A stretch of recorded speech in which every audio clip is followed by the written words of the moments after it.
a ona tam má proste OCD, tam proste všetko musí byť do detailu proste, jak macka má. Lebo už mimo jej bytu to až tak neplatí. Vieš, keď Veľa ľudí teda tvrdia, že máš troška inú orientáciu. Je to úplne normálne, tam sú superstar, ktorí sú ladyboyovia. Nejakú skúsenosť takúto z ladyboyov? Ja akože osobne, že by som s tým ako randil. Išiel by som do toho, pretože to bola skúsenosť, na ktorú rád spomínam. Ale tentokrát, neviem, no už by som asi aj veľa vecí prekúkol. Podľa teba vo vzťahu to najdôležitejšie a ako takýto vzťah budovať, že čo by si poradil? Myslíš, že nejaké tie tvoje staré fintičky ti už nebudú úplne tak fungovať na tie ženy? Thajsko bude vždy môj domov, jeden z mojich domovov a Bangkok bude akože pre mňa, ja poznám Bangkok lepšie ako hoci ktoré miesto na Slovensku. Ako Štúrovo? Aj ako Štúrovo. Ale tak Štúrovo, tak to má 2 ulice, vieš, to sa nedá nepoznať. Ale akože Bangkok vždy akože ostane, vždy tam budem mať jeden byt minimálne, ale nehovorím, že tam chcem žiť do konca života. Možno, že niekde inde, možno, že v inej časti Thajska, nejaké kľudnejšie, ale Bangkok akože je také mesto, že je to super, keď si mladý, ale niekedy ťa to môže akože pomlieť, že toho je strašne veľa, naraz sa tam deje, aj tam zhon a zápchy a milión ľudí všade. Čiže akože predstava akože života tam, neviem. Takže tam taký rýchly život hovoríš. Veľmi rýchly, extrémne rýchly. A mesto tam žije 24/7 non-stop.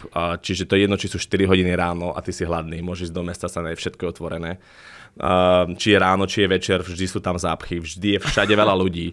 Čiže keď ideš do barov, do klubov, do reštaurácií, vždy sú plné. Takže je to také, že už keď si tam dlho, tak si potrebuješ odtiaľ oddychnúť. Čiže preto asi nie som si istý, či tam chcem akože zostarnúť v tom meste. A ty si vlastne teraz nejakého času, neviem, že či úplne, že býval vo Zvolene, ale trávil si tu nejaký čas. Že keď to možno tak s tým porovnáš, že... To sa nedá porovnať. To sa nedá porovnať ani s Bratislavou. Pretože ja si pamätám, keď som bol malý chlapec a vždy, keď som išiel do Bratislavy zo Štúrova, tak som si proste povedal, že wow, že aké veľké mesto. No a ja vždy, keď sa vrátim z Bangkoku, tak mne príde, že tu niekto proste nejakým gombikom zmenšil tie budovy a všetko mi dojde také malé. Jasné. Takže keď Štúrov mi dojde až smiešne. Že aké to je malilinké mesto. Vieš, čiže ten Bangkok, tam máš mrakodrapy jeden na druhom a jednoducho je to úplne iné. Ako tak poviem, že Maca na teba tak trocha, že žalovala, keď som sa pýtal nejakú zlú vlastnosť, takže si strašne neporiadny.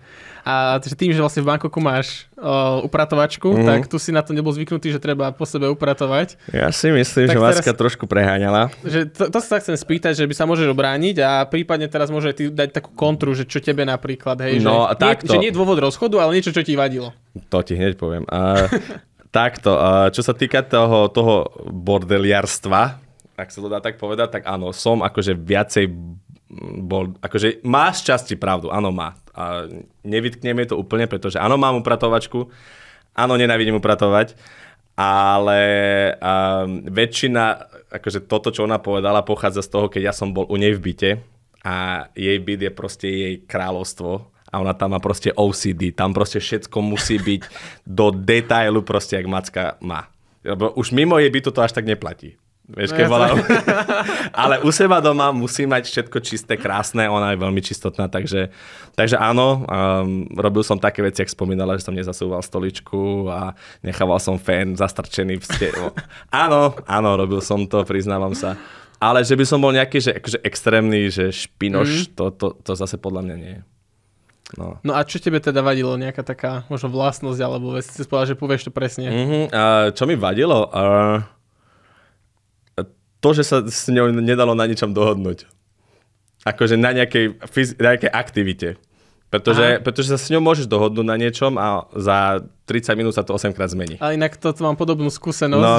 Že proste máš také, že áno, nie, možno, áno, nie. A potom, že ale áno. Takže toto asi, že nikdy nevieš, na čom si. Sa na niečo dohodnem, že ideme niekam a ešte musíš čakať do poslednej sekundy, či naozaj tam ideme. Či nezmení názor. Ale zase to nie je nič také vážne. Ja som videl tiež nejaké také videjka, že na vás tlačili, pýtali sa možno nejaké až intimné veci. Áno, pýtali sa úplne. To je také, že my keď sme došli niekde s Marcelou, tak na nás naskákali proste novinári a fakt sa pýtali až nepríjemné otázky niekedy. A čo sa týka možno nejakých takých výzoru, máš tam nejaké? Alebo ten výzor pre teba nezohráva až takú rolu a sú pre teba? Ja som mal rôzne typy priateliek. A teda veríš, to možno nájdeš takúto ženu? Vieš čo? Áno, verím tomu a nebraním sa tomu, ale... Veľa ľudí teda tvrdia, že máš troška inú orientáciu a ty sa akože tomu nikdy nevyjadril, tak teraz máš taký priestor, kedyže môžeš. Tak akože neviem, či by som dokázal zakryť svoju orientáciu, keď som proste pred celým národom randil 18 babami. Ale takže, prečo to podľa teba ľudia hovoria? Tak neviem, ja si myslím v prvom rade, Slováci ľubia urážať niekoho, kto sa o seba stará s tým, že mu povie, že je gay. Tak pre mňa toto vôbec nie je urážka. Pretože akože, prečo by si mal niekoho urážať s tým, že má nejakú inú orientáciu, vieš? No, čiže zase Thajsko treba je oveľa viac otvorené tomuto. No, tam sú aj tí ladyboyovia, a je to úplne normálne, tam sú superstar, ktorí sú ladyboyovia a proste tam je veľmi veľa gejov a takýchto, ale je to úplne normálne, takže neviem, prečo to Slováci riešia, ja akože môžem povedať, aj keď nemusím nikomu nič vysvetľovať, tak gej nie som. Ale neviem, asi tým, že keď sa človek o seba stará, tak asi je automaticky v očiach obyčajného Slováka gej, podľa mňa.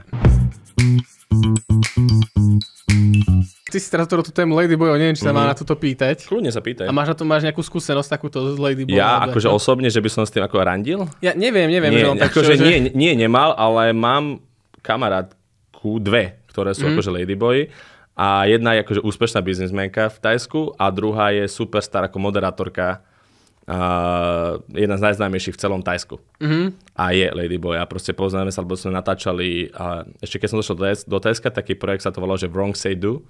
A oni mi v podstate, ja som bol akože foreigner a oni mi ukazovali také klasické thajské veci. Thajské jedlo, thajské tradície a ona to proste moderovala. No. Takže, a je to superstar a má nejakých 8 miliónov followers na Instagrame.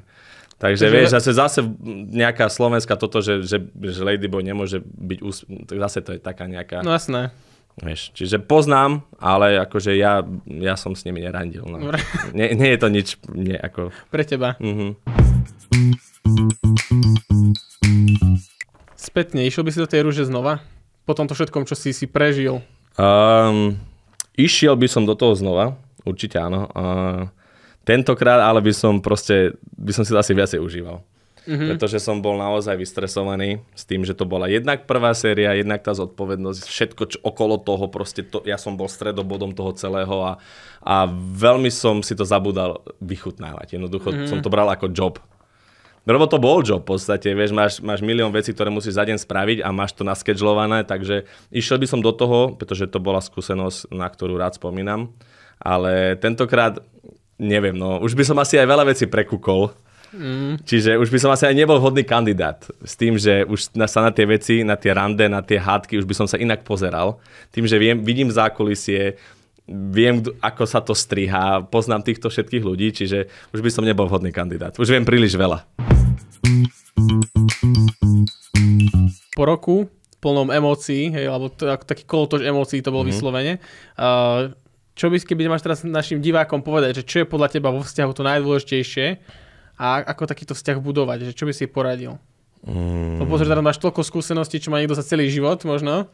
Čo je najdôležitejšie? Tak ja si myslím, že najdôležitejšie je v prvom rade dôvera v tom vzťahu, pretože keď tá dôvera nie je, tak ten vzťah nemôže fungovať. A takisto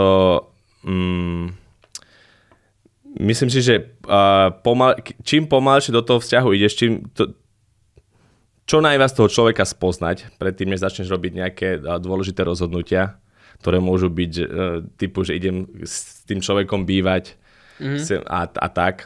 Takže myslím, že toho človeka spoznať, dôvera a vo vzťahu musí fungovať proste harmónia. Jednoducho nemôže byť jeden nadradený, úplne druhý podradený, pretože to jednoducho bude iba to bude viesť k tomu, že ten vzťah stroskotá. Čiže a v prvom rade ja si myslím, že vo vzťahu